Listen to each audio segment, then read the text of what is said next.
आरती को सरकारी नौकरी मिलनी चाहिए, ऐसा उन्होंने कहा है, कई रिपोर्ट्स में कहा गया है। तो सोनी को और यहाँ सीतामढ़ी वाली चंचला को भी सरकारी नौकरी मिलनी चाहिए। हाँ, सबको, सबके लिए सीएम ऑफिस में सचिवालय के जो कार्य क्षेत्र है वहाँ पर सबका सीट खाली है। सरकार पागल है बिहार का। जमाने प्रेमी मर गया, नौटंकी किया, रात में 2 बजे दुनिया के सामने इज्जत को उछाला, उसको मैंने सरकारी नौकरी चाहिए। जो जिंदगी भर पढ़ते पढ़ते मर गया है बाप का पैसा खर्चा करके, वो कंपटीशन फाइट करके टीचर का डिग्री लेकर अभी तक घूम रहा है, उसको नौकरी नहीं चाहिए। ये मतलब रात के 2 बजे गलत काम करने के लिए आवेश में मारा गया तो उसको सरकारी नौकरी चाहिए। नमस्कार, आप खबर 247 देख रहे हैं। समस्तीपुर के खानपुर प्रखंड क्षेत्र का पंचायत कुन्नू बिशनपुर में पंकज सोनी के मामले में पे कल मृतक प्रेमी जो है पंकज, उसके पिता का इंटरव्यू आया है। उन्होंने बताया है कि पुलिस की जो इस मामले में दिलचस्पी है वो बहुत ज़्यादा संदेह है कि घेरे में है। देखिए, इस तरह की बातें उनके द्वारा कही गई है, लेकिन पुलिस कहीं न कहीं अपना तरीक़ा से अपना काम कर रही है और अब तो मामला पूरा उद्भेदन हो चुका है। उन्होंने खुलेआम आरोप लगाया कि हम लोग गरीब हैं, पैसा नहीं दे पा रहे हैं, उधर से पैसा बहुत ज़्यादा। हाँ, उनका आरोप सही है। देखिए, गरीब लोग के लिए पूरा दुनिया में दिक्कत है। गरीब लोग के लिए ना दिक्कत है ही, क्योंकि कोई भी चीज़ बड़ा पार्टी है, अगर उसके पास पैसा है तो बड़ा वकील करेगा, शहर का नामी गिरामी वकील करेगा। तो वो सच को झूठ और झूठ को सच बदलने की हैसियत रखता है। और अगर वो गरीब है तो उसका सरकारी वकील या फिर कोई जो कम फीस वाला वकील है वो लड़ेगा, तो निश्चित रूप से उसके पास उतना प्रसाधन नहीं होगा जितना उस बड़े वकील के पास होगा। और इस तरह की बातें, कोई भी कानूनी जो लड़ाई लड़ी जाती है, कोई कितना भी कह ले कि हम दूध के धुले हुए हैं भारत में, तो बड़ा परिवार, अगर किसी का परिवार विधायक MP MLA से ताल्लुक़ वाला है तो उसके केस की जो सुनवाई होगी, और मेरा या किसी का कोई कुछ नहीं है दुनिया में, जान पहचान कहीं नहीं, उसका जो सुनवाई होगा उसमें तो अंतर होगा ही।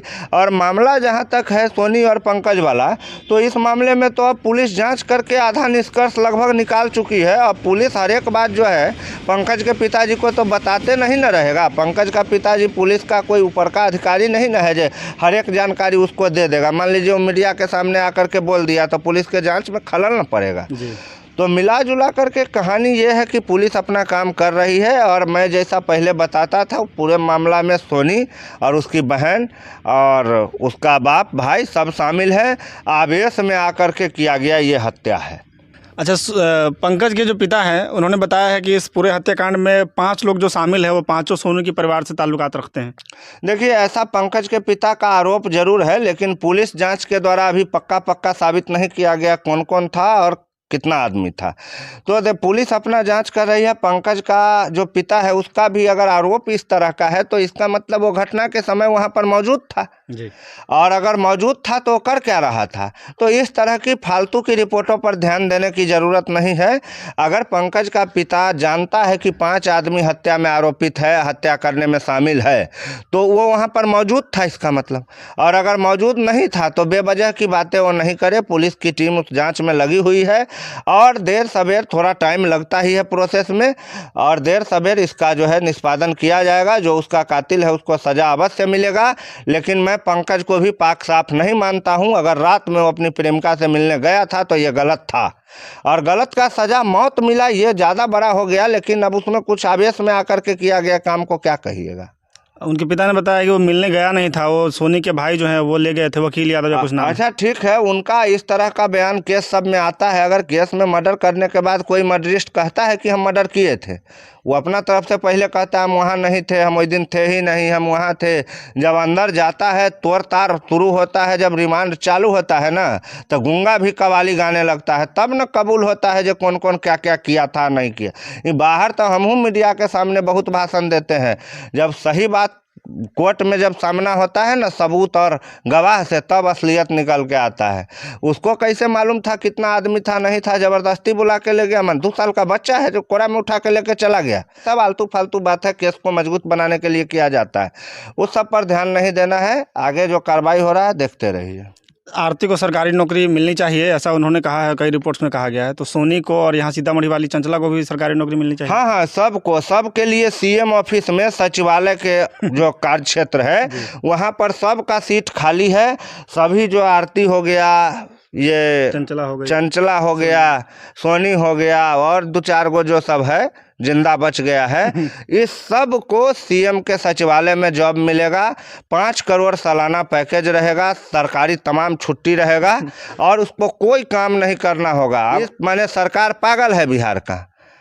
माने प्रेमी मर गया, नौटंकी किया, रात में 2 बजे दुनिया के सामने इज्जत को उछाला, उसको माने सरकारी नौकरी चाहिए। जो साला यहाँ जिंदगी भर पढ़ते पढ़ते मर गया है बाप का पैसा खर्चा करके, वो कंपटीशन फाइट करके टीचर का डिग्री लेकर अभी तक घूम रहा है, उसको नौकरी नहीं चाहिए।